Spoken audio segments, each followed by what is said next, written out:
Então, aqui deixar também já agora entrar a Liliana. E pronto, vamos então dar início a esta que é a 30ª sessão do Conversadamente, número 30. Sejam todos muito bem-vindos. Muito obrigado por estarem aqui comigo e com o Dr. José, quem também agradeço desde já a disponibilidade para vir aqui falar connosco.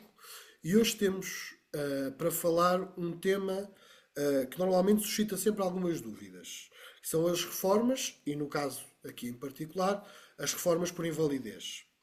Então, eu decidi convidar o Dr. José Esteves, que é dirigente no Centro Distrital do Porto, na área das prestações sociais.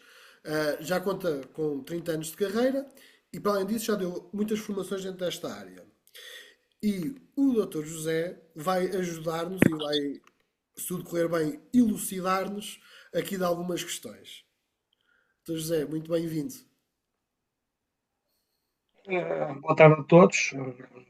É um gosto participar neste evento organizado por esta notável associação que de facto presta um serviço uh, de grande utilidade social e que deve ser sempre valorizado.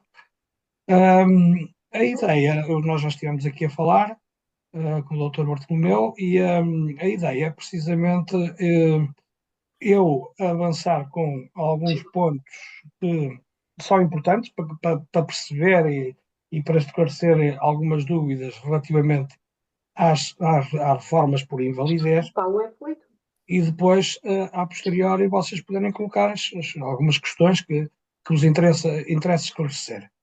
Portanto, se me permitem, eu avançaria, eu vou compartilhar aqui, eu fiz uma pequena apresentação para nos sustentar e também para termos aqui um desenrolar lógico desta matéria e vou então tentar compartilhar a minha tela. Ora, muito bem. Vejo aqui não. Então, mas tu não sabes, tu tempo usas isso várias vezes? Ouço não. Não sei se estão a ver. Estamos sim.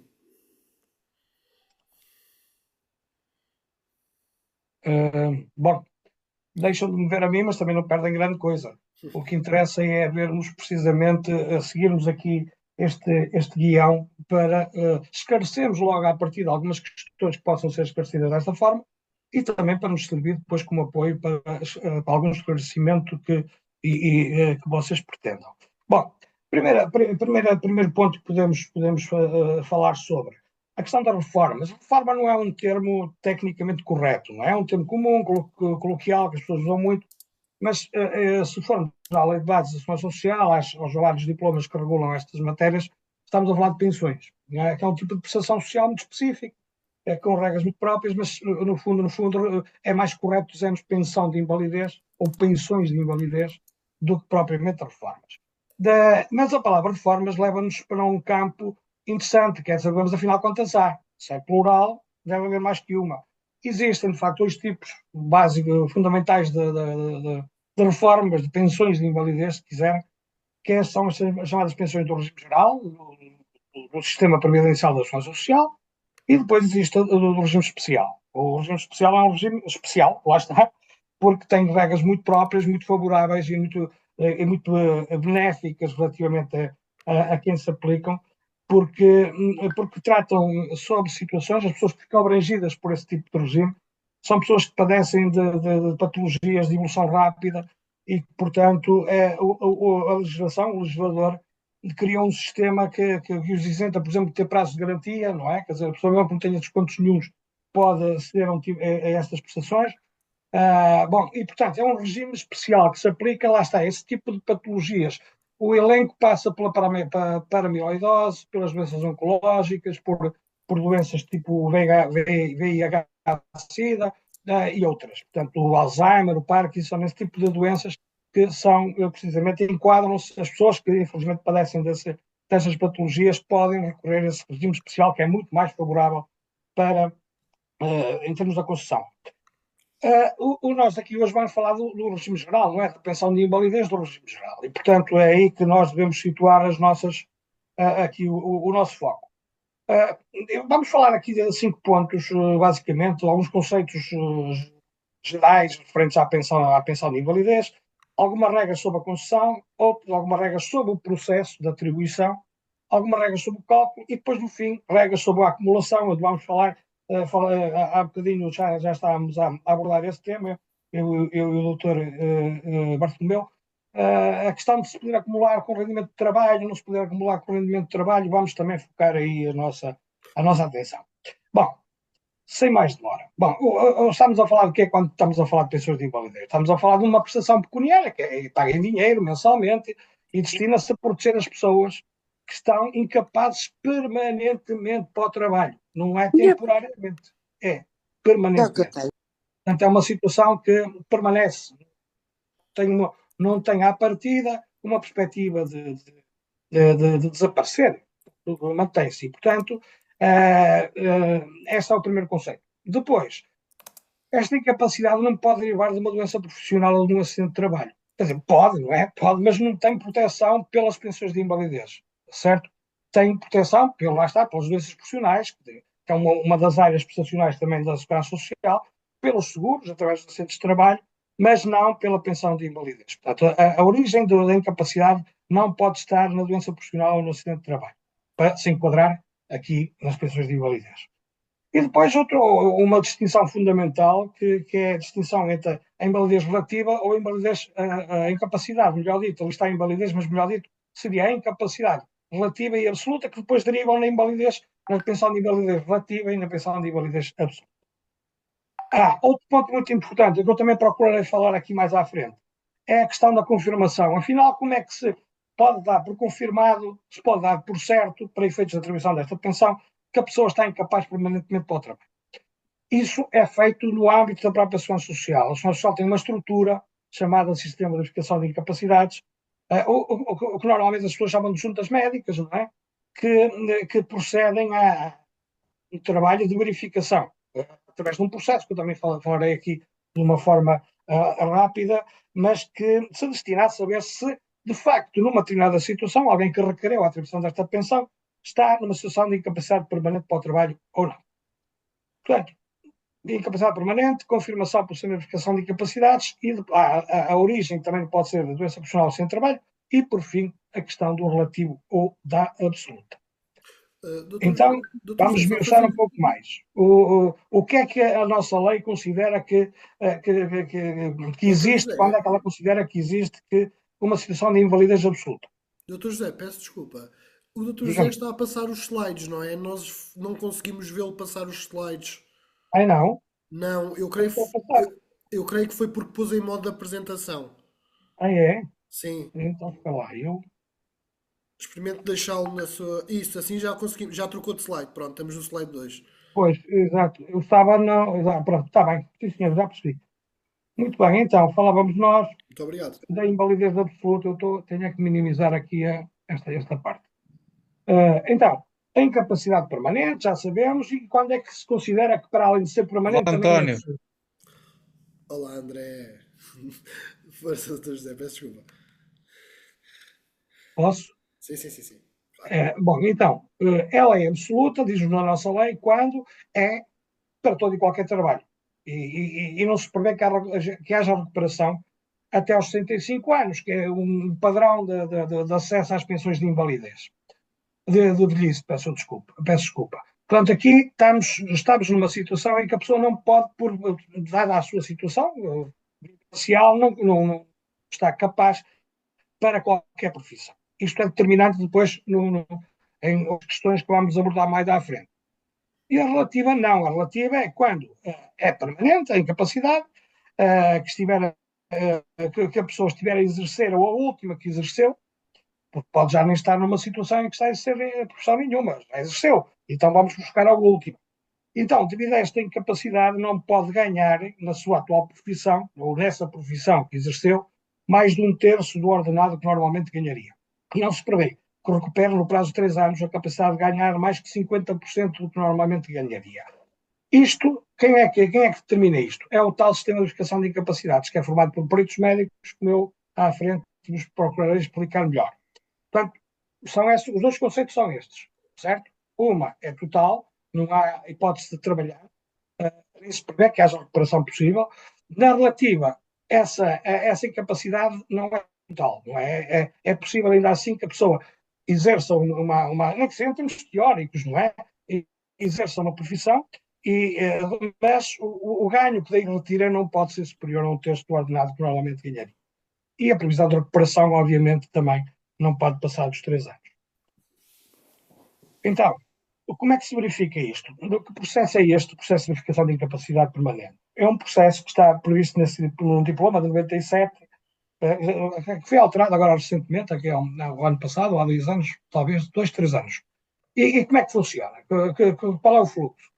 A pessoa requer a atribuição da pensão de invalidez. Tudo isto começa com um requerimento. Também veremos como é que se pode fazer esse requerimento. E depois tem que munir-se o requerimento que essa pessoa apresenta, tem que vir junto com uma fundamentação médica. Um médico particular do Serviço Nacional de Saúde, o que seja, preenche um modelo chamado SVI-07 e nesse documento especifica o mais possível a situação da pessoa e o porquê de a sua patologia ser incapacitante de uma forma permanente. E deve juntar também exames médicos, relatórios, tudo aquilo que possa ajudar a esclarecer a situação. Bom, feito isto, a pessoa é chamada à tal junta médica, não é? Esta junta médica ainda não é junta médica sequer, há uma fase prévia em que a pessoa é examinada por um médico, o chamado médico relator do sistema de verificação de incapacidades. E este médico, em função dessas informações que tem, do exame que vai fazer, vai emitir um parecer. No sentido positivo, no que existe incapacidade ou que não existe. E esse contacto, por regra, só tem este contacto. Este contacto que tem no processo, quando ela é verificada presencialmente, é só aqui. Pode, excepcionalmente, a necessidade de chamar de novo. Mas é aqui que está o ponto do contacto, digamos assim, da pessoa com o processo. Depois, quem é que vai analisar esse parecer e vai decidir? A tal junta médica, que é a Comissão de Verificação de Incapacidade Permanente, é assim que se chama, que é formada por 3 peritos médicos da Segurança Social.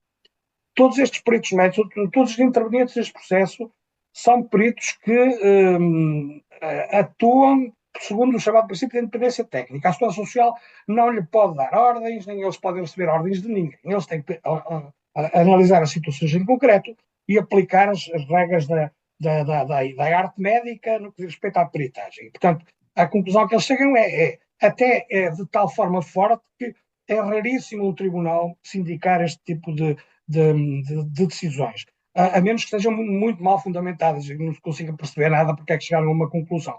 Mas se estiver bem fundamentada, é uma matéria pericial e que os médicos são os responsáveis por ela.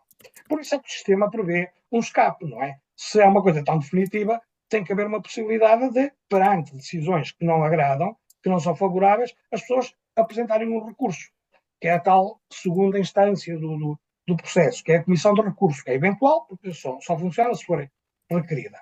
E aqui podem intervir 2 ou 3 peritos médicos.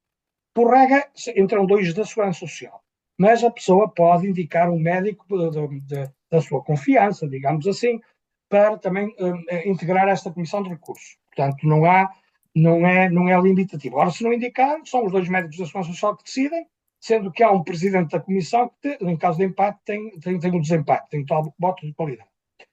Depois aqui mais algumas regras, há um prazo de 10 dias a partir da recepção da comunicação da decisão da Comissão de Verificação, portanto, da primeira decisão há um prazo de 10 dias para apresentar este recurso. Há aqui esta agravante, se a Comissão de Recurso decidir contra o pedido, ou seja, se mantiver a decisão da anterior, da primeira decisão, o custo fica a cargo da pessoa. Isto são cerca de 28 euros, não é nada também, meta medo, não é? Pronto, mas ainda assim é um valor que está previsto na lei. Depois, o que é que acontece? Então, se o processo chega a este ponto e a pessoa não é os médicos não consideram que a pessoa está incapaz permanentemente para o trabalho. A lei diz-nos que ela só tem que esperar 6 meses, mesmo que queira requerer. Só pode fazê-lo 6 meses depois. E antes chegou a ser 1 ano, não é? Agora, atualmente é 6 meses. A única exceção é que é o chamado agravamento. Imaginemos que a situação se agrava de tal forma que a pessoa fica muito pior em termos da sua saúde do que estava. E lá está, aí pode requerer de novo, lá tem que vir de novo uma declaração do médico particular ou do Serviço Nacional de Saúde e dá origem a um novo processo. Mas é a única exceção. Portanto, se não for assim, se não for por agravamento, a pessoa tem que esperar pelo menos 6 meses para requerer de novo. Pronto, estes são os conceitos sobre o processo de verificação da incapacidade. Mas não chega a isso, não chega a ser declarado incapaz permanentemente para o trabalho para ter direito à pensão. Nós estamos, como eu falei inicialmente, estamos aqui a falar do regime geral da Segurança Social, o chamado regime contributivo, sistema previdencial, que é assim que a lei de base lhe chama. E, portanto, são prestações que exigem um esforço contributivo das pessoas para serem atribuídas. E isso vai determinar a possibilidade de poder aceder às pensões deste regime, ou então entrar por outros regimes que não exigem as pensões, ou por outras prestações que não exigem estes descontos. Aqui, para a invalidez absoluta, o que a lei obriga é que existam 3 anos seguidos ou intercalados de descontos para a segurança social. Ou para outro sistema de proteção social que assegura um subsídio em caso de invalidez. Pode ir buscar estes descontos a outros sistemas, inclusive estrangeiros. Mas tem que ter pelo menos um dia de desconto para a segurança social para poder fazer essa totalização de períodos contributivos. Na relativa são 5 anos, aí o prazo de garantia é maior, são 5 anos de descontos, também seguidos ou interpelados, para a segurança social ou para outro sistema que assegura o subsídio em caso de invalidez. Depois há uma regra sobre a concessão, que também podem esclarecer algumas dúvidas. Quando é que começa, afinal? Tudo correu bem, o sistema considerou que, de facto, a pessoa está incapaz permanentemente para o trabalho. A pessoa tem os descontos, tem os 3 anos ou os 5, dependendo da modalidade da pensão. Então, e quando é que começa? A partir de quando é que começa a receber? Começa a partir da data em que a Comissão de Verificação de Incapacidades Permanentes delibera. Por regra, essa comissão também tem esse poder de determinar a partir do momento em que a pensão vai ser atribuída, que normalmente é desde essa deliberação. Pode, contudo, fazer retroagir, ou seja, pode dizer, não, esta pessoa já estava, quando veio requerer já estava, incapaz permanentemente para o trabalho. E pode fazer com que o efeito, o início, passe a ser a data em que requereu. Mas há uma exceção. Por regra, é desde o momento em que a Comissão delibera no sentido da pessoa estar incapaz permanentemente para o trabalho. Não pode ser anterior ao requerimento. Isso aí não. Não pode dizer, não, isto já vinha de trás, já, mesmo antes de requerer já estava incapaz. Não, isso a lei não permite. Só permite ir até o momento em que requereu, como exceção. Quando é que isto demora atualmente? Estes 150 dias que aqui estão, que eu refiro ali, é um prazo, digamos assim, um período de salvaguarda. Tendencialmente, isto dependendo dos centros distritais, há uns que têm o processo corre mais rapidamente e outro menos rapidamente, mais lentamente. Devido aos recursos humanos, mas tem se evoluído bastante. Nós antes falámos 6 meses, não é? Portanto, aqui estamos a falar ainda assim para mais de 6 meses, aqui estamos a falar de 150 dias. E outra dificuldade que existe nestes processos é que tem 2 intervenientes. Tem um interveniente que é o centro distrital, onde corre o processo de verificação da incapacidade, onde se verifica os prazos de garantia. Portanto, faz a instrução do processo. Mas a decisão não é dos centros distritais, é de um organismo nacional chamado Centro Nacional de Pensões, que o processo já terá ouvido falar. Portanto, a intervenção das 2 entidades acaba também por tornar o processo algo moroso. Mas tem-se feito tem-se evoluído bastante. Existe uma coisa chamada as pensões provisórias, inclusive no âmbito da velhice, não aqui, mas no âmbito da velhice, em que a pessoa lhe é atribuída uma pensão e depois é recalculada se assim for. Mas, portanto, é um processo que, por vários motivos, é moroso. Tem esta parte da verificação, é preciso que a pessoa vá ao sistema, é preciso chamá-la e, portanto, acaba por ser algo moroso. Há aqui uma situação excepcional em que a pessoa não precisa sequer de requerer, que são pessoas que estão a receber o subsídio de doença. O subsídio de doença é motivado, é fundamentado na incapacidade temporária, não é permanente, aí é temporária. Portanto, a pessoa está a receber o subsídio de doença, está temporariamente incapaz e atinge o prazo máximo da concessão do subsídio de doença, que são os tais 1095 dias que eu ali refiro. Então, o que é que acontece a partir daí? Se a pessoa se mantiver numa situação de incapacidade, é-lhe atribuída uma pensão provisória de invalidez. Porque o sistema é esta pessoa já está há tanto tempo doente que muito provavelmente está inválida. E, portanto, é-lhe atribuída logo uma pensão provisória de invalidez, que é um valor fixo, igual para toda a gente, e que é um valor muito baixo. Aliás, eu não há, penso que deve andar aí pelos 300 euros, uma coisa assim do género. E depois o que é que acontece? A pessoa ficar a receber esse valor, se o pretender, a pessoa pode dizer que não quer, e, portanto, mas também não vai ter direito a mais subsídio de doença. Acabou, acabou. Só num outro processo que venha a acontecer.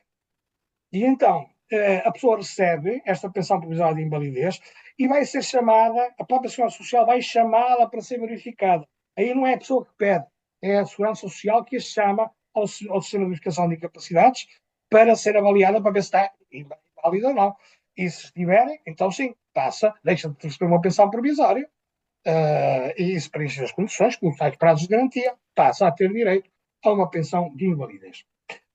Há outra questão aqui, que é uma dúvida clássica, que são as pessoas que estão a receber indenizações. Nós vimos que não pode ser motivada a incapacidade, não pode estar fundamentada na doença profissional ou no acidente de trabalho. Porque isso tem outro tipo de proteções, que dá origem ao pagamento de indenizações às pessoas que sofreram do acidente de trabalho e que sofreram da doença profissional. E, portanto, as pessoas não recebem uma indemnização. Ora, o que é que acontece? Pode acumular as duas coisas?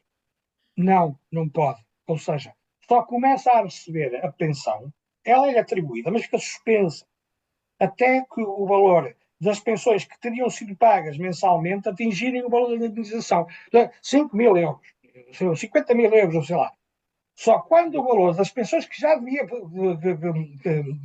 numa situação normal já teria recebido, atingir os 50 mil euros, é que a pessoa passa a receber a pensão. Até aí a indemnização, no fundo, cobre, como não pode acumular as duas coisas, recebe a indemnização dos 50 mil euros e só a partir do momento em que já recebeu essa indemnização é que começa a ser atribuída, a ser reiniciada a pensão de invalidez. Portanto, não pode acumular as duas coisas e só quando o valor que já devia ter sido pago atingir o valor da indemnização é que passa a receber a pensão.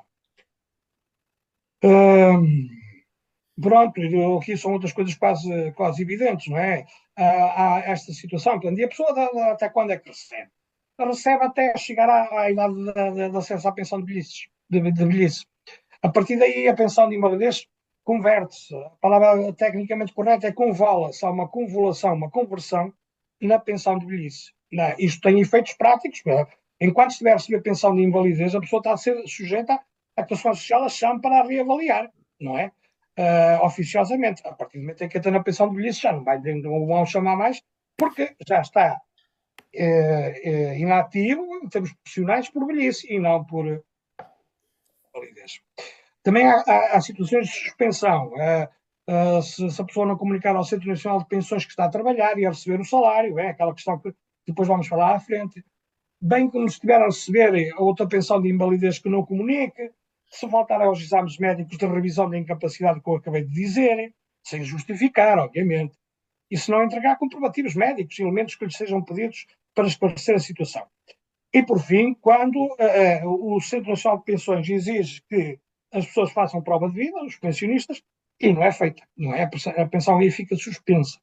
Isto não é muito comum, mas pode acontecer, designadamente com pensionistas estrangeiros, de pessoas que estão a receber pensões de outros países e que muitas vezes esses países pedem a Portugal para os chamarem, ao sistema português para os chamar para ver se estão vivos ou não. Pronto, e quando se resolvem isto não é definitivo, é uma suspensão, não cessa, não acaba. Se resolver a situação, a pessoa volta a receber a sua pensão de invalidez.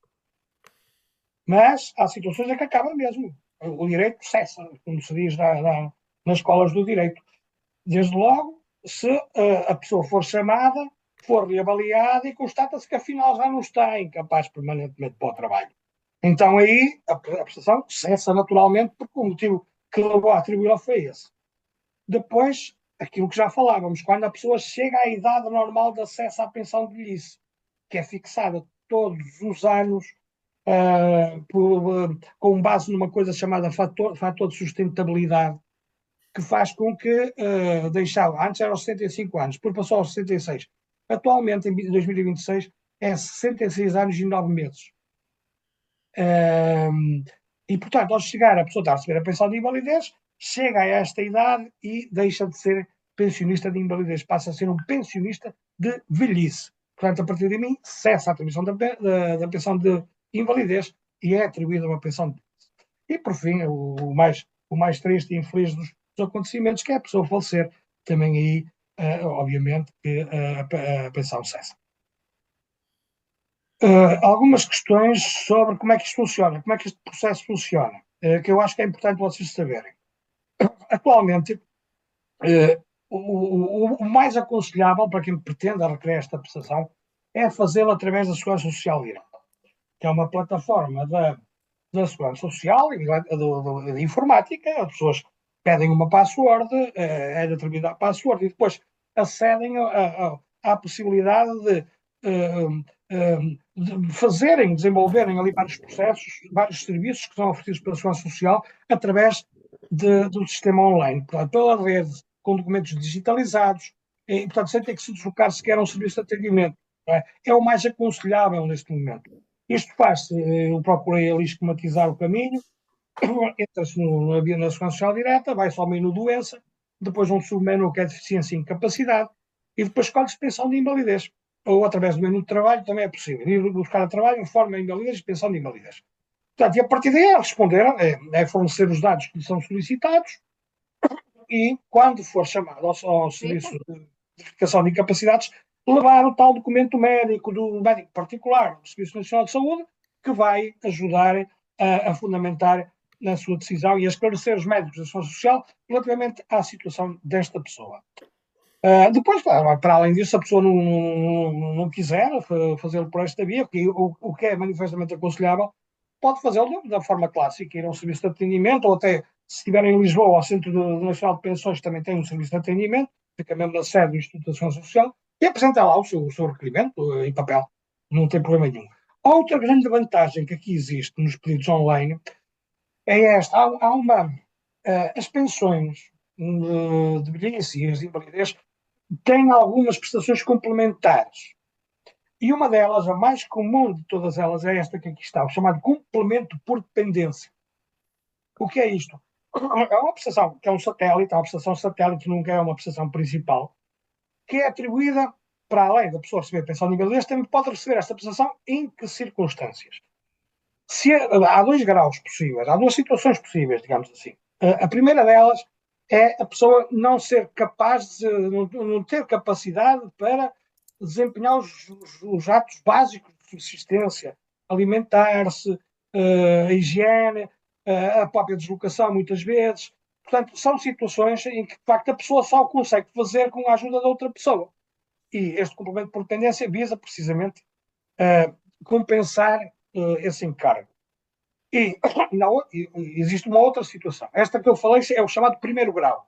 São as situações mais simples, se é possível haver simplicidade nestas matérias e nestas histórias de vida. E depois existe a mais grave, que é pessoas que estão em processos demenciais profundos ou estão a camar. Essas é o chamado segundo grau. O valor é diferente, portanto, o segundo grau é um valor mais alto e o primeiro grau é um valor mais baixo. Mas, portanto, se a pessoa, quando requerer a pensão de invalidez, tiver uma situação que se enquadra neste tipo de cenário que eu acabei de descrever, a pessoa perde também o complemento por dependência no sistema online, na Segurança Social Direta. E qual é a grande vantagem que daí retira? É que não vai precisar ir a duas juntas médicas, porque o complemento por dependência também exige que o sistema de verificação de incapacidades determine, delibere se a pessoa está dependente ou não. Em que grau? Não acabei de dizer. Então, se eu fizer no sistema online, a pessoa, quando for chamada para ser verificada, para ver se está incapaz permanentemente para efeitos da pensão de invalidez, também é verificada para o complemento por dependência. E isso faz com que a pessoa não tenha que se deslocar duas vezes, não é? O que é manifestamente vantajoso. E o processo também ganha mais integridade, mais lógica interna. Portanto, é mais fácil para os médicos chegarem a conclusões mais firmes do que chamar a pessoa, depois chamá-la ali a 2 ou 3 meses, quer dizer, acaba por ser não muito conveniente. Portanto, recomenda-se vivamente que os requerimentos sejam apresentados pela Segurança Social Direta. E tal como eu já disse há bocadinho, há esta situação em que a pessoa nem tem que requerer, não é? É aquela situação em que esgota o subsídio de doença, os tais 1095 dias. E então é chamada ao sistema de verificação de incapacidades pela própria Segurança Social para ver se está incapaz permanentemente ou não. Cálculo. Esta é provavelmente a matéria mais complexa das pensões de invalidez. E eu não vou entrar aqui em detalhes porque não é manifestamente o inglês. Só isto dava para estarmos aqui umas horas a falar. Mas há algumas ideias muito básicas para vocês perceberem, afinal, como é que se calcula isto. Atualmente, o cálculo baseia-se na carreira contributiva e na remuneração de referência do beneficiário. E estes valores estão indexados a um montante que é fixado todos os anos, que é o chamado indexante dos apoios sociais. O que é que isto quer dizer? A primeira coisa que temos que calcular é a chamada remuneração de referência que ali está. E a remuneração de referência é uma multiplicação, o produto do resultado de uma multiplicação pela taxa global, o montante mensal, peço desculpa, é o produto de uma multiplicação entre a remuneração de referência e a chamada taxa global de formação. Vamos então ver se percebemos melhor o que é que isto quer dizer. A remuneração de referência é uma remuneração média. Estão a ver? É uma remuneração que vai-se distribuir um ponto de referência para depois fazer um cálculo. E como é que se obtém isto? Através de uma média. Claro que há duas, desde 2002, há duas formas de chegar a esta média. Até 2002, só se ia buscar os 10 melhores anos de descontos dos últimos 15. A pessoa requereu. E fazia-se um cálculo e ia-se buscar nos últimos 15 anos quais foram os anos em que ganhou mais, os 10 anos em que ganhou mais. E depois tirava-se a tal média. A partir de 2002, existe um outro sistema que funciona em conjunto com este, que é a carreira toda, com o máximo de 40 anos. Aí vai-se buscar uma média de valores que a pessoa descontou e revalorizados, porque a inflação e alguns uma série de fatores que depois revalorizam estes valores. Pronto, e determinado, chegando nós à remuneração de referência, esta tal média, depois o sistema utiliza o mais favorável ou a mistura dos dois, o P1 e o P2, como ali se diz. A primeira forma são os 10 melhores dos últimos 5, o chamado P15, o chamado P1, e depois a totalidade da carreira contributiva, que é o chamado P2. Depois o sistema ou utiliza o mais favorável, o que vai beneficiar designadamente as pessoas que têm carreiras mais curtas, vai aplicar o P1, porque fica é mais favorável para elas o resultado do que buscar a carreira toda. Já as pessoas que têm grandes carreiras, funciona o P2. E também funciona, e normalmente funcionam em conjunto, são ponderados. O P1 entra com 30%, o outro entra com 70%, e por aí fora. Estão a ver? Portanto, o cálculo obedece a essas regras. Depois, o montante, diz ali, o montante mensal é o produto, o resultado da multiplicação da remuneração de referência pela taxa de formação, taxa global de formação. O que é a taxa de formação? A taxa de formação é um valor percentual que é atribuído por cada ano. Por regra, e aliás no P1 é sempre 2%, até ao máximo de 80%, 80% da remuneração de referência. Porquê? Porque o máximo são 40 anos. E, portanto, 2% por 40 anos, para as pessoas que têm as carreiras mais longas, vai-lhe dar 80% da remuneração da referência, a tal remuneração média. Se for no P2, aí, como as carreiras são mais longas, e depende do valor que a pessoa descontou, pode ser 2 ou 2,3%. Portanto, de uma forma ou de outra, nós chegamos ao valor da média e depois vamos aplicar uma percentagem sobre esse valor. A percentagem máxima são 80%. Se a pessoa só tiver 20 anos de descontos, é 40%. E por aí fora. Portanto, é-lhe aplicada essa taxa de formação, essa percentagem, ao valor da média. E isso é que vai dar o valor mensal da prestação, da pensão de invalidez. Isto é muito complexo. Quer dizer, a ideia não é muito complexa, mas depois o cálculo é um cálculo que, de facto, é algo complexo de explicar e também não vale a pena ir muito mais além do que isto. A ideia é mesmo esta, uma média e uma percentagem. É um cálculo que já merece uma calculadora, já não podemos fazer de Não, cabeça. mais do que isso. Isto é para matemáticas aplicadas. Quem fez esse cálculo foram os matemáticos aplicados, os atuários, que são um ramo da matemática mais complexo. No sistema, nós atualmente temos simuladoras, através da segurança social direta, lá está, mais uma vez, e as pessoas podem ir lá e o sistema vai buscar os descontos que já têm registados e o sistema faz as contas e diz, olha, se aposentar, se passar a pensionista no dia X, a pensão será esta. Sempre com alguma margem de incerteza, não é? Mas, portanto, não temos que nos preocupar muito com isto. É um cálculo que funciona bem.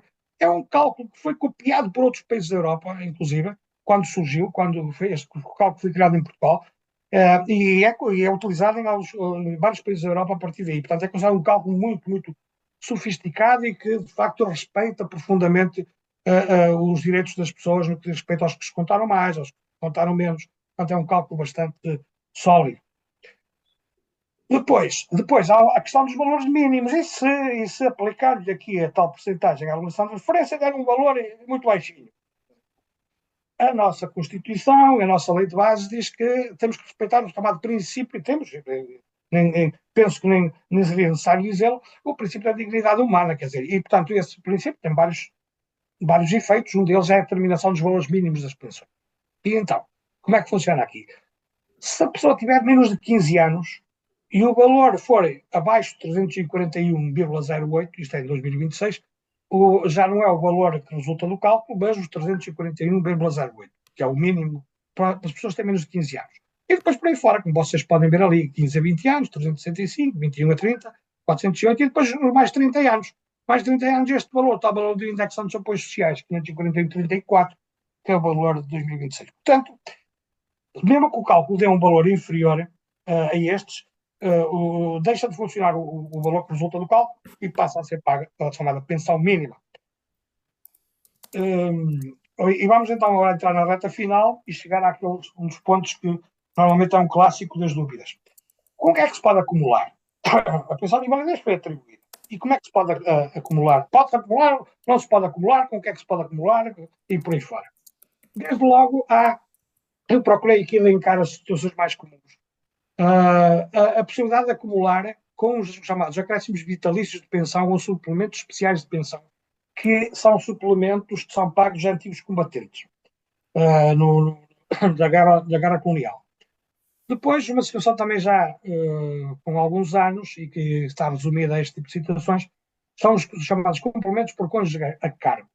Se o pensionista tiver um marido, ou mulher ou companheiro a cargo e a sua pensão for for anterior a 1 de janeiro de 94. São situações em que o outro cônjuge não tem rendimento nenhum, mas são situações que só existem legalmente até 1 de janeiro de 94.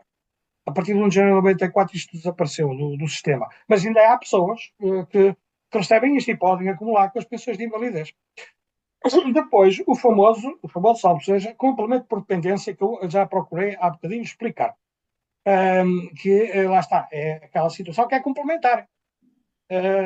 Obviamente que sendo complementar é acumulável, como é evidente. Depois, o chamado complemento, também outro complemento, que é o chamado complemento solidário para eles. Esta também é uma prestação, e a ideia desta prestação qual é?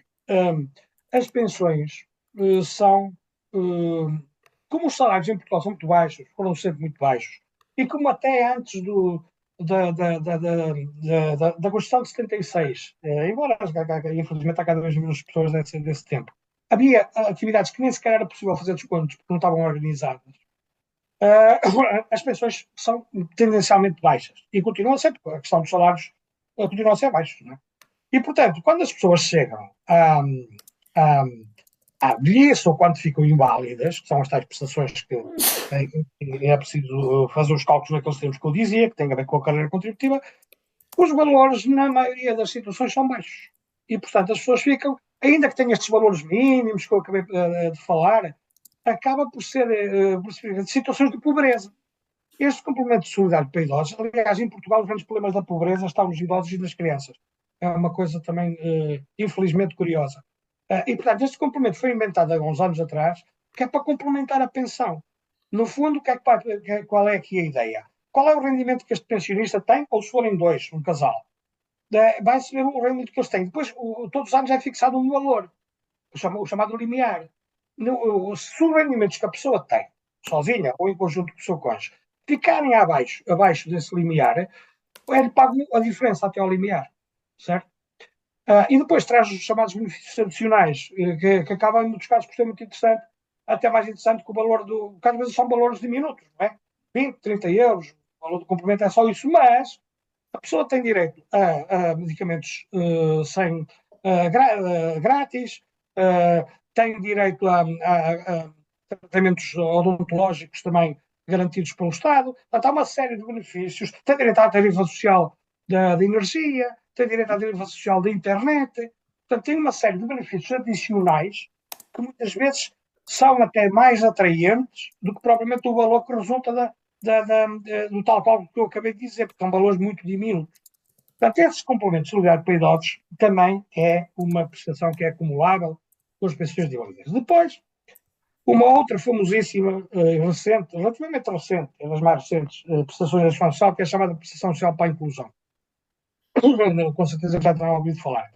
Aqui a acumulação é possível, mas tem que ser situações em que a incapacidade determinada por atestado multiusos, aqui já não é o sistema das Segurança Social, é o Serviço Nacional de Saúde, através das juntas médicas, que determina a incapacidade, e portanto, se ela for essa incapacidade superior a 80% e tenha sido certificada antes dos 55 anos pelo Serviço Nacional de Saúde, ou se pelo menos a pessoa pediu antes dos 55 anos, então pode acumular a pensão de invalidez com prestação social para a inclusão. Todas as outras situações não lhe é possível acumular. Portanto, é uma situação relativamente recente, já tem uns anos, mas é a última das prestações da Segurança Social que foi criada e, portanto, tem esta particularidade. É acumulável com a pensão de invalidez se o atestado multiusos que a pessoa foi emitido antes dos 55, ou que pediu pelo menos antes dos 55, determinar que a pessoa tem 80% de incapacidade. Aí pode acumular. Depois, outras pensões, sistemas de proteções sociais obrigatórios, tipo a caixa de apresentações, que até pode ser requerida de uma forma unificada com a da Segurança Social, nacionais, estrangeiros, portanto, isso aí não é limitativo. Agora, vamos entrar então na questão do rendimento do trabalho. E para acabarmos a nossa apresentação. Bom, nós aqui temos que distinguir duas coisas. E daí a necessidade de perceber o que é a invalidez relativa e o que é a invalidez absoluta. Certo?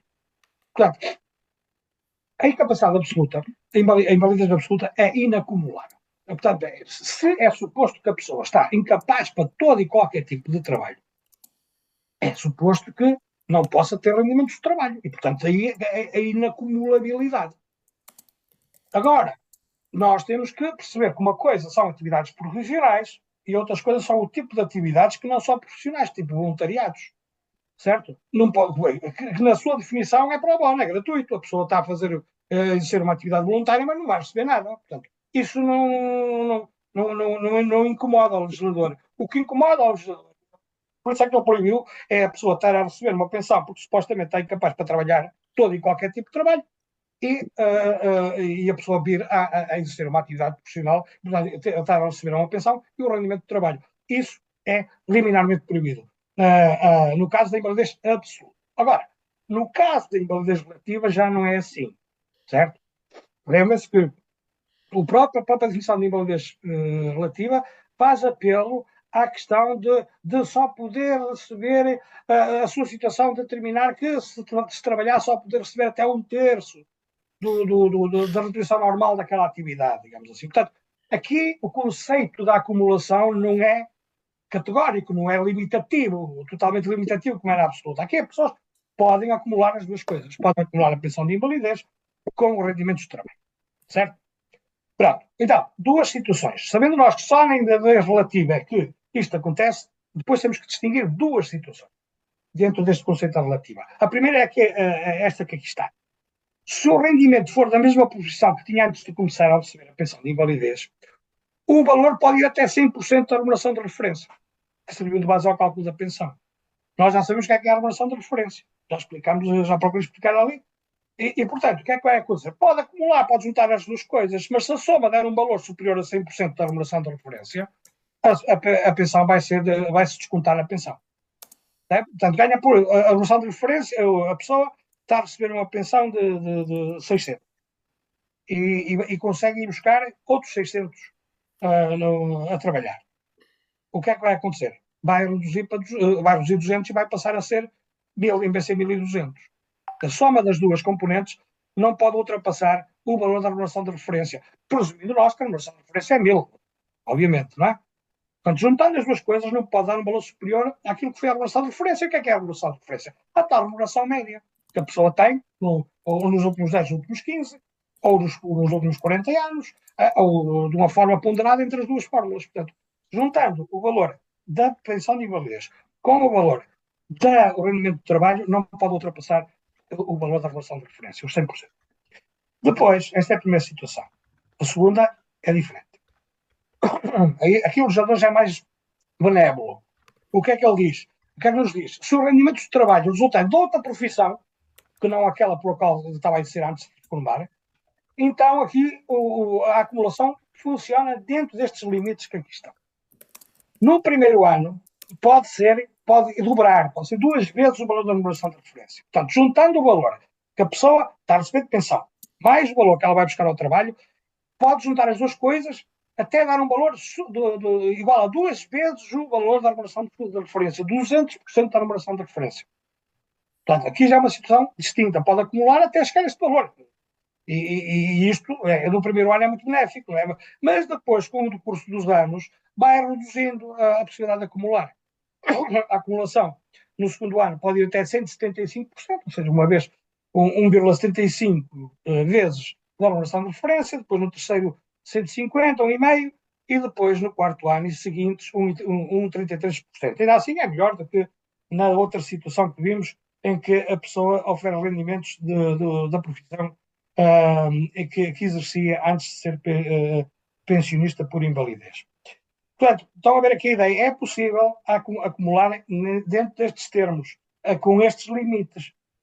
As pessoas não ficam impedidas de trabalhar, ou na própria profissão pela qual se aposentaram pela qual passaram a pensionistas, quer por outra profissão diferente que a pessoa venha a exercer. Sendo que neste caso, tal como aqui está, é muito mais benéfico do que na própria profissão, que só permite ir até ao valor de 100% da remuneração de referência, da tal remuneração média, que foi calculada naqueles termos que eu procurei tentar explicar-vos.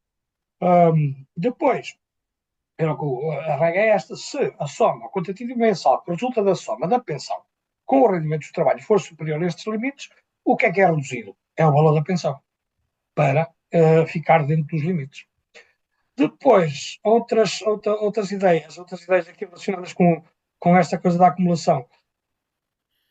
No início, então, como é que funciona? A pessoa vai começar a trabalhar, foi pensionista e depois vai exercer uma atividade.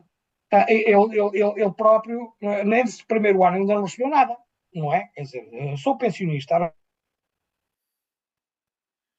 para ver se vou ganhar mais ou menos ou dentro daqueles limites. Então a pessoa declara. O legislador permite, a Segurança Social permite que o legislador faça uma estimativa. Olha, vou ganhar tanto. E é com base nesse valor estimado que se vai fazer esta análise do se está dentro dos limites ou não.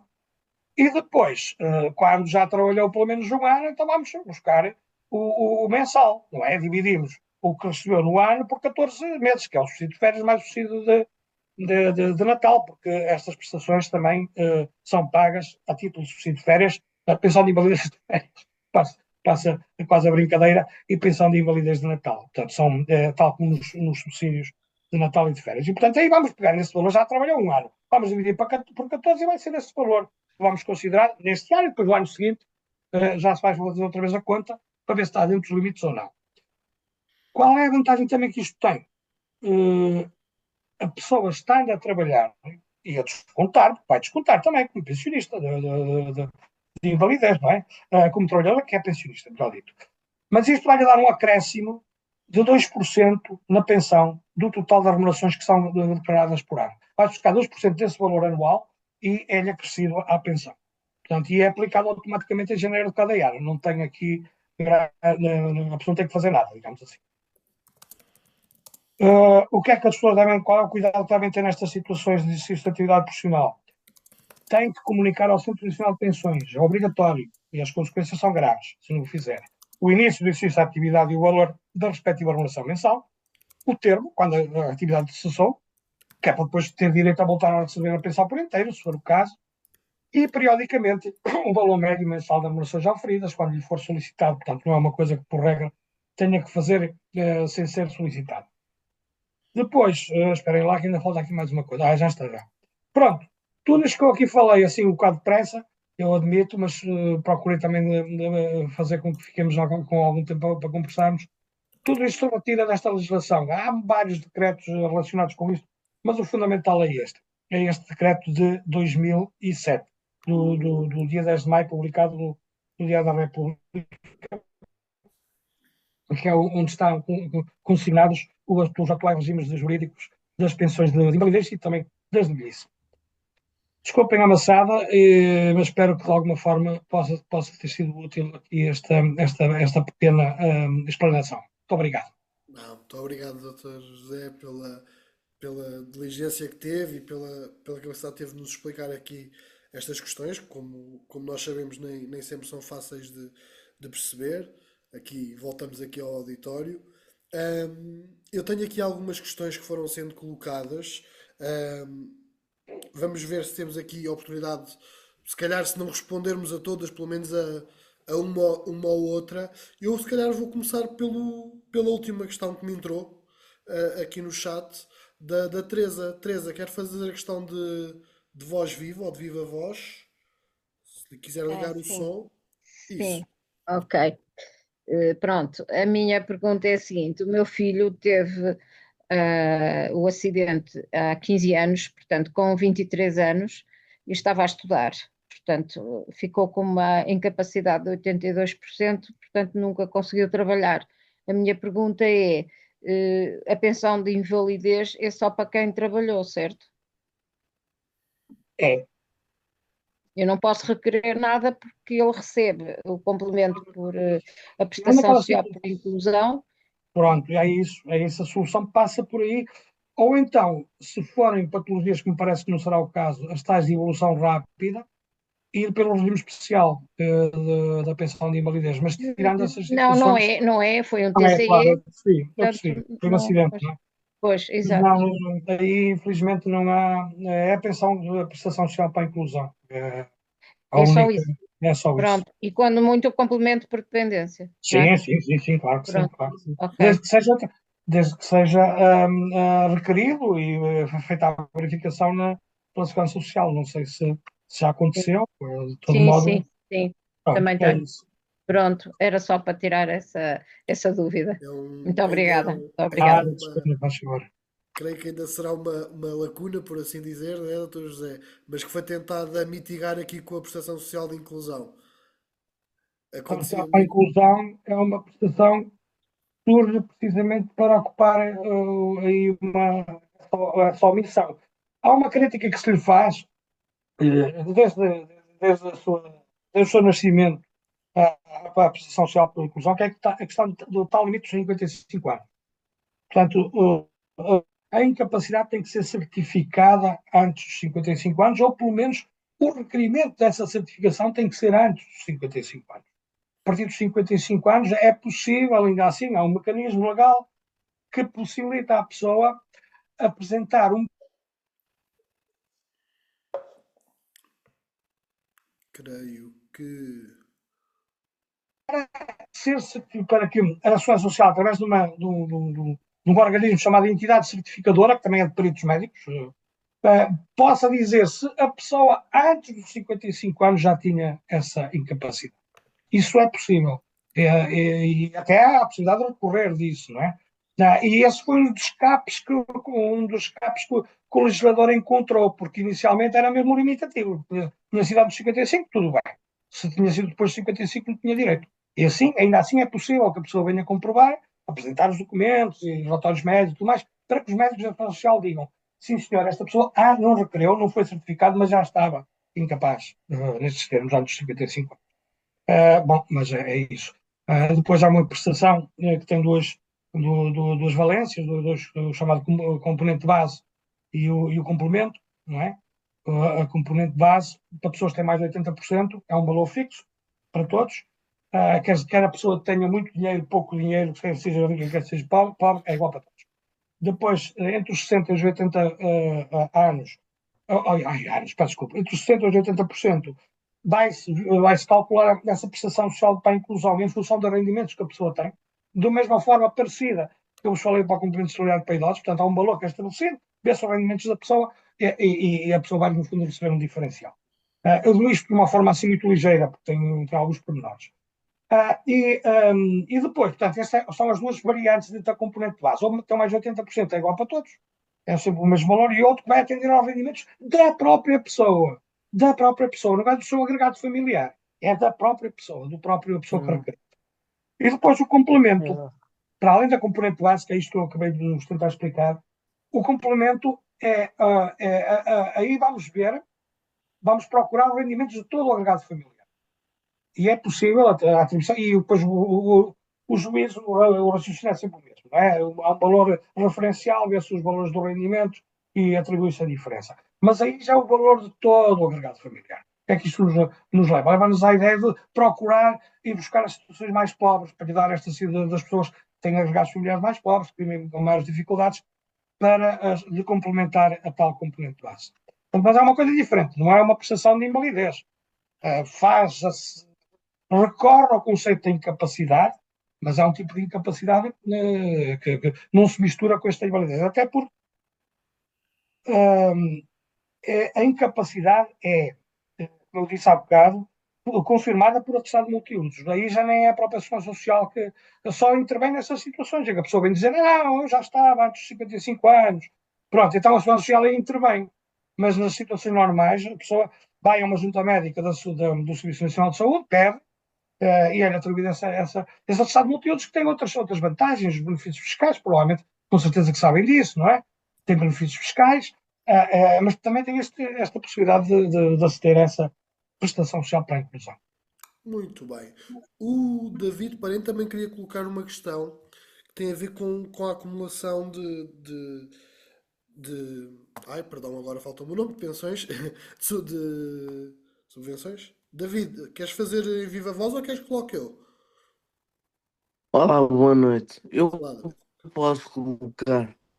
Força. É assim, aqui há tempos atrás o meu pai falou-me que um dia que eu venha a falecer, não sei quê, porque assim, como eu não tenho emprego, e daí também vem a pergunta se pode ser acumulável à ao meu salário de um possível emprego no futuro, se um dia que o meu pai venha a falecer, que eu terei direito a 50% da reforma que ele receber na altura. Eu quero, se ele, pronto, é trabalhador de Estado, não sei se isto interfere ou não, e pronto, eu queria saber qual é que é a veracidade e o que Vamos, é que a lei diz neste momento. vamos tentar Há perceber então. coisas diferentes. Sim. David, Ah, David, força. a questão tem a ver com outro tipo de pensões, que são chamadas pensões de sobrevivência. Eu posso falar pelo regime geral de segurança social. Sei que para as pessoas que descontam para a Caixa de Apresentações existe uma outra pensão que obedece às mesmas regras. Agora, é uma pensão que é atribuída, é calculada em função da pensão que a pessoa que faleceu estava a receber e é atribuída ao cônjuge, ou unido de facto, em determinadas circunstâncias aqui tem de ser provado, e a descendentes, mas os descendentes têm que ser descendentes menores ou pelo menos que estejam a estudar, já maiores, mas que ainda estejam a estudar. Portanto, é que exige uma prova anual de estudos, etc. Portanto, presumindo que a pessoa já não é menor, já não poderá beneficiar dessa pensão. Quanto à acumulação de rendimentos, que eu penso que também questionou, é dentro daqueles termos que eu falei, não é? Sim. Se for absoluta, não pode acumular. Se for relativa, temos que ver se é dentro da própria profissão. No seu caso, pelo que eu percebi, não é, mas se vier a trabalhar, pode acumular, sendo essa invalidez relativa, que eu também não sei se no seu caso é relativa, se é absoluta, pode acumular naqueles termos que eu falei inicialmente. Será no primeiro ano até duas vezes, no segundo ano 65 e por aí fora. Mas quanto à E, pensão de sobrevivência, por aí, porque já, presumo eu, com certeza que a maior de idade, aí já não poderá, e esperemos que isso, aliás, só virá a acontecer daqui a muitos anos, não me parece que possa poder aceder à pensão de sobrevivência. mesmo tendo eu 88% de incapacidade ou Não não, é por isso. aí, não, não é por aí. É 88% talha, isto, presumo que esteja a receber a prestação social para a inclusão, certo? Uhum. E está a receber também Não. para o importante, não está? Mas isso Sim, é. eu estou a receber pronto, tudo o que tenho direito, julgo eu. Exato. 300 e pouco, uma coisa assim. É o valor da prestação social para a inclusão. Mas também pode, o complemento por dependência, não sei se também já requereu, também terá direito eventualmente, não é? Dentro daquele processo que eu falei, da verificação. Como se chama? Peço desculpa. Obrigado. Pronto, eu vou aproveitar porque, desculpa David, espero que tenha ficado esclarecido. Sim, sim. Eu vou juntar aqui algumas questões que alguns de vocês fizeram e vou colocá-las para ser um bocadinho mais célere, até porque esgotámos o tempo que normalmente damos aqui para estas sessões. Vamos aqui acrescentar um bocadinho para que também tentar que ninguém fique sem resposta. O Adrian faz aqui uma série de questões, eu vou colocar aqui duas delas. Cerca de 50% dos cuidadores, ele creio que terá ido buscar este número a algures, também têm deficiência ou incapacidade. Como é que eles são apoiados, por exemplo? Isso é outra, vamos lá ver, isso é outra matéria. Isso tem a ver com o chamado Estatuto de Cuidador Informal, não é? Exato. Que, no fundo, é um conjunto de direitos das pessoas que cuidam, está garantido por lei, e até a possibilidade de poderem beneficiar de um subsídio, o chamado subsídio do cuidador informal, de apoio ao cuidador informal. Mas isso, quer dizer, isso não tem a ver propriamente com a deficiência, se a pessoa é deficiente ou não é deficiente. É deficiente, tem incapacidades, pode recorrer a todas estas às pensões de invalidez, à prestação social para a inclusão, os complementos por dependência. O facto de ser cuidador não limita em nada no exercício dos seus direitos. E, como digo, até mais, tem uma situação potencialmente mais favorável, porque tem este conjunto de direitos, o direito, por exemplo, ao que chamam os profissionais de referência, que são técnicos e até elementos auxiliares médicos do Serviço Nacional de Saúde que a pessoa pode recorrer a eles se precisar, por causa do cuidado que está a prestar, e, portanto, agora, a pessoa não está limitada, não é isso que impede de exercer os seus direitos e de requerer as prestações a que tem direito, enquanto cidadão, enquanto pessoa que tem, infelizmente, uma incapacidade. As duas coisas não se misturam, quero dizer, não é? Podem até ser compatíveis. Muito bem, vou aqui aproveitar para juntar duas questões. Uma da Joana e outra também do Adrian.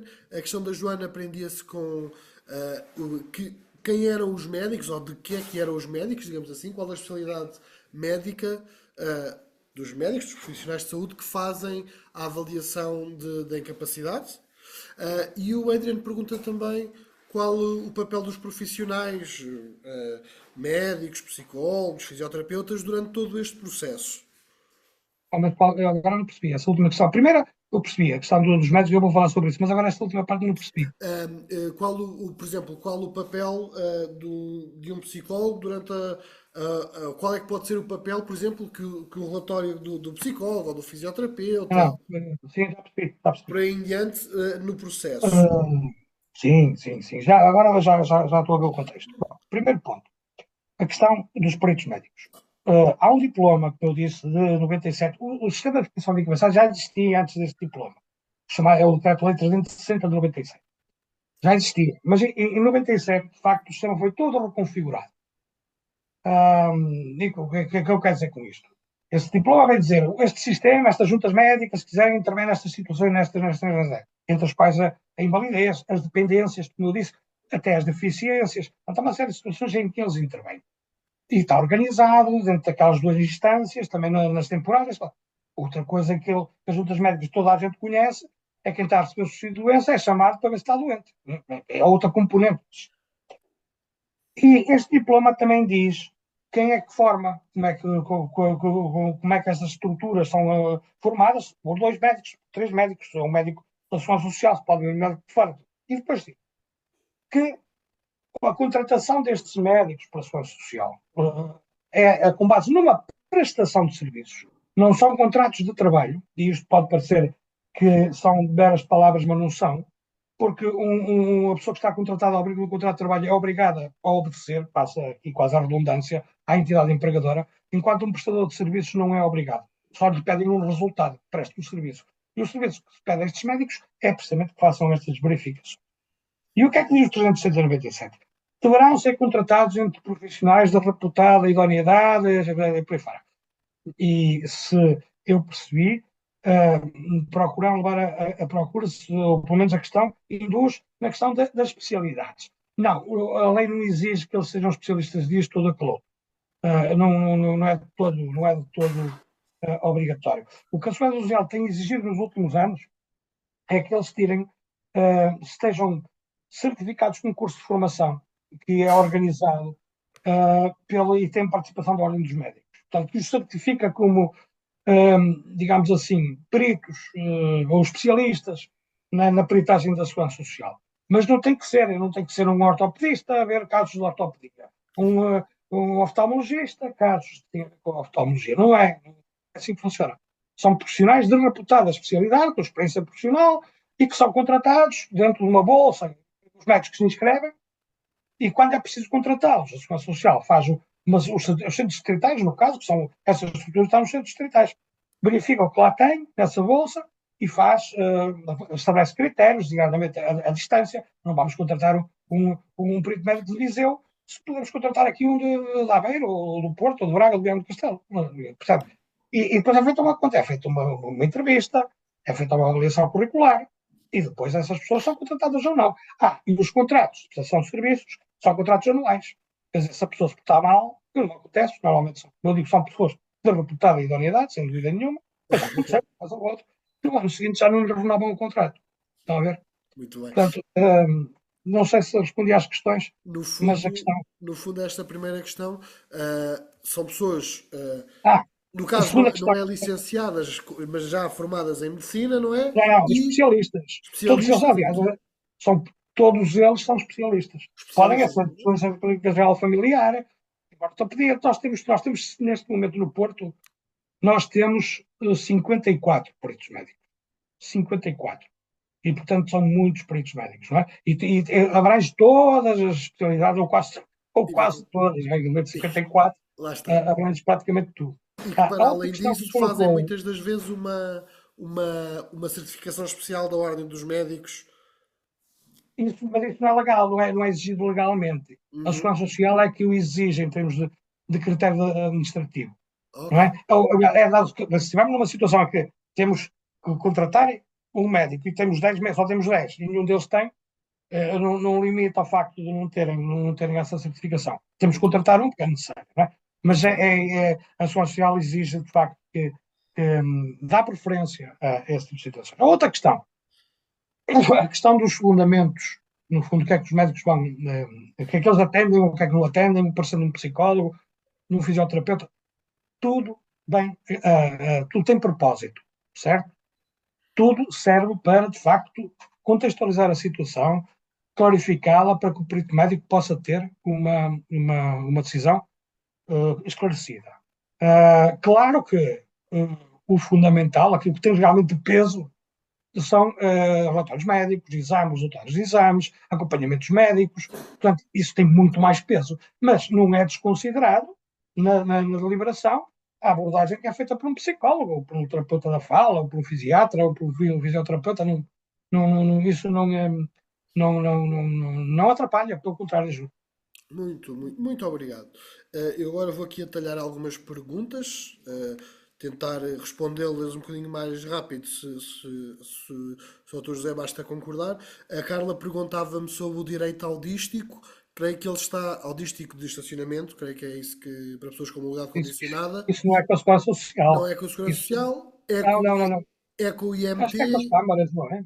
Eu não sei, é o Instituto de Mobilidade Terrestre. É o Instituto de Mobilidade Terrestre, é o IMT. Eu sei que eu sei que é o IMT, só que eu apresentei e eles disseram que eu não tenho direito.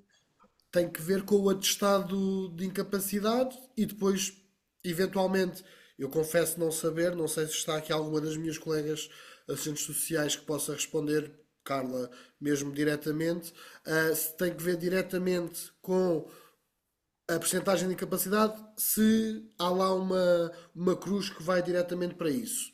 Eu creio que é esse o caso, mas Filipe, estás por cá, não estás?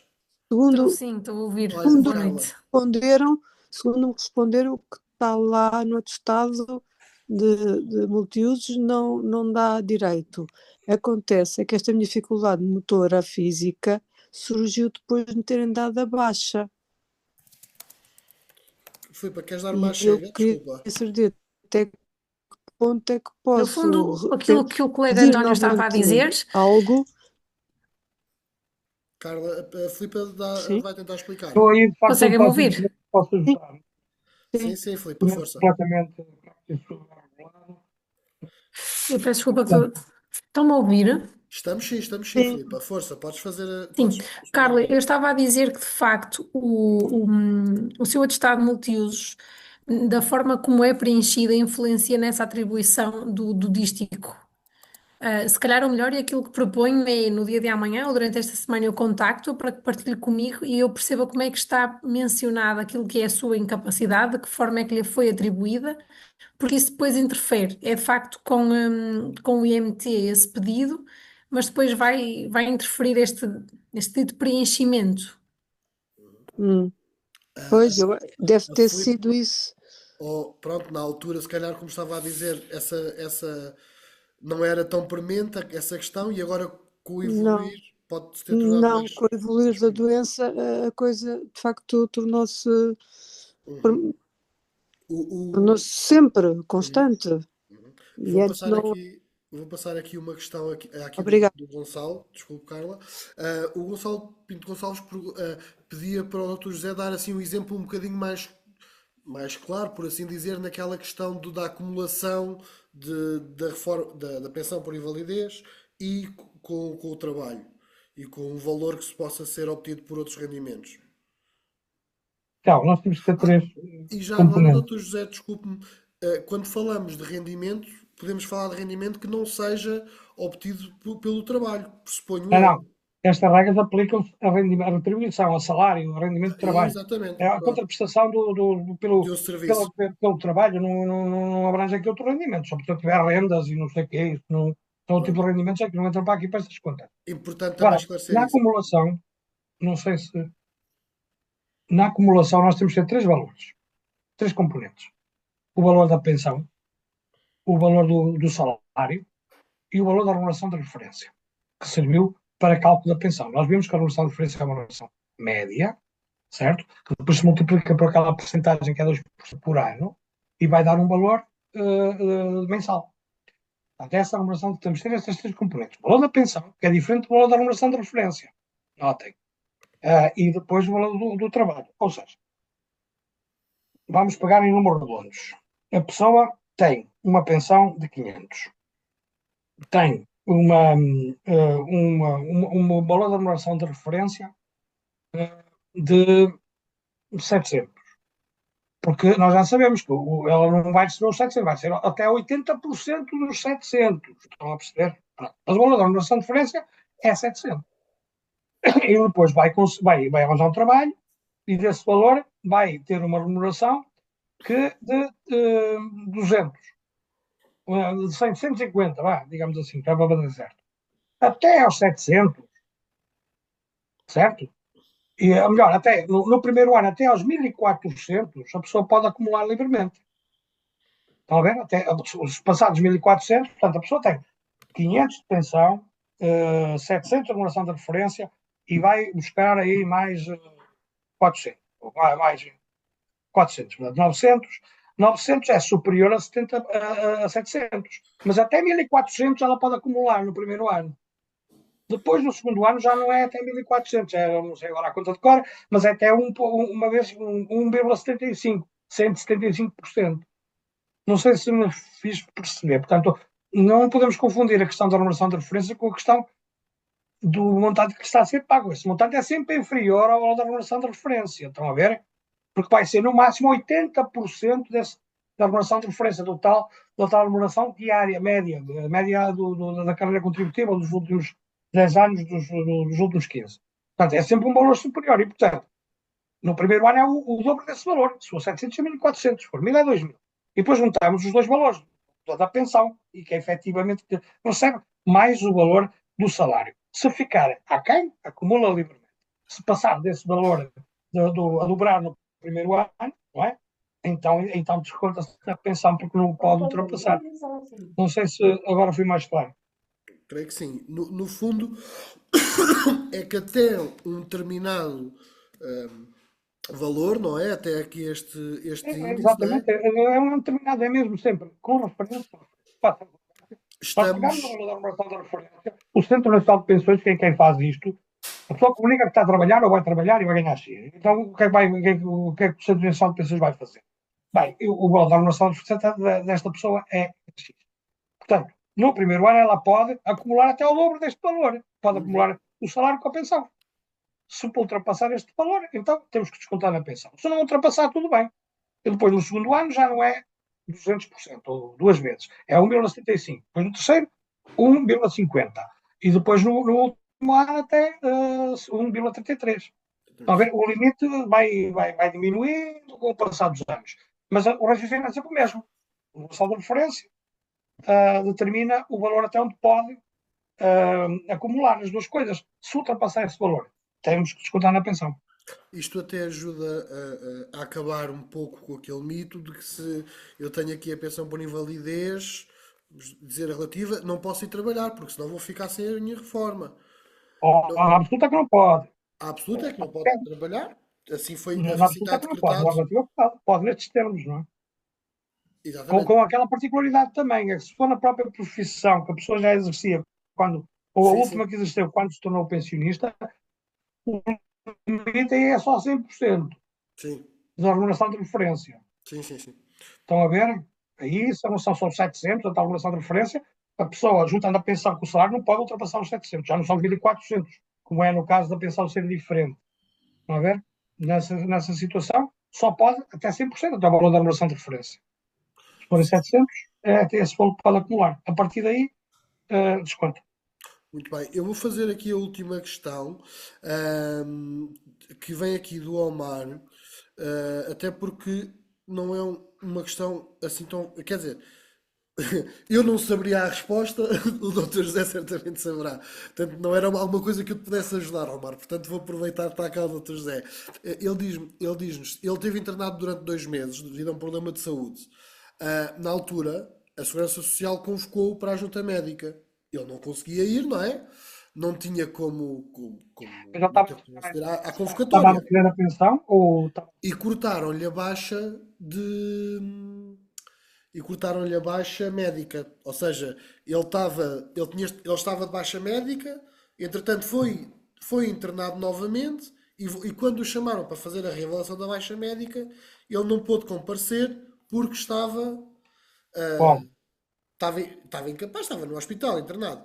claro, Ah, obviamente estava internado. e eles acabaram por lhe cortar a baixa.